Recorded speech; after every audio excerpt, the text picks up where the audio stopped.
এই তুই কেডা? জঙ্গলের মধ্যে কি করতেছিস? জঙ্গলের মধ্যে আমি হানিমুন করতে এসেছি। শালার হতচ্ছাড়া, ইয়ার্কি মারার জায়গা পাস নে, জঙ্গলের মধ্যে হানিমুন করতে এসেছিস? তাহলে যখন দেখতেই পারতো যে আমি জঙ্গলের মধ্যে হারিয়ে গেছি, তাই আবার ঘটা করে জিজ্ঞাসা করার কি আছে যে আমি এখানে কি করতে এসেছি?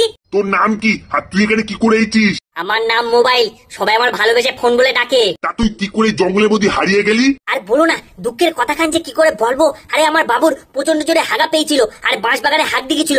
গ্রামের লোক চোর ভেবে ধুনে দিয়েছে, আর ছুটি ছুটি আমার এখানে ফেলে কেটে চলে গেছে। আর কি করবি, তোর কপালখানি খারাপ। আচ্ছা গাছ ভাই, একটা কথা জিজ্ঞাসা করবো? আরে তোমার পাশে যে মালটা দাঁড়িয়ে রয়েছে, ওটা তোমার মাল না কি বলো দিনি? একটু আগে চুমু খাওয়াই করতেছিলে দুজন মিলে। না মানে আরে বাবা, অত কি মানে করতেছো? ওটা কি তোমার মাল না অন্য কারোর মাল? না মানে ওটা অম্রপলি আছে, ওটা মালদামের বউ আছে, ওর সঙ্গেই আর কি একটু গুলুমুলু হচ্ছিল। আমি জানতুম পরক্রিয়াটা মানুষ সমাজ পর্যন্ত সীমিত রয়েছে, আরে পরক্রিয়া জঙ্গল পর্যন্ত চলে গেছে।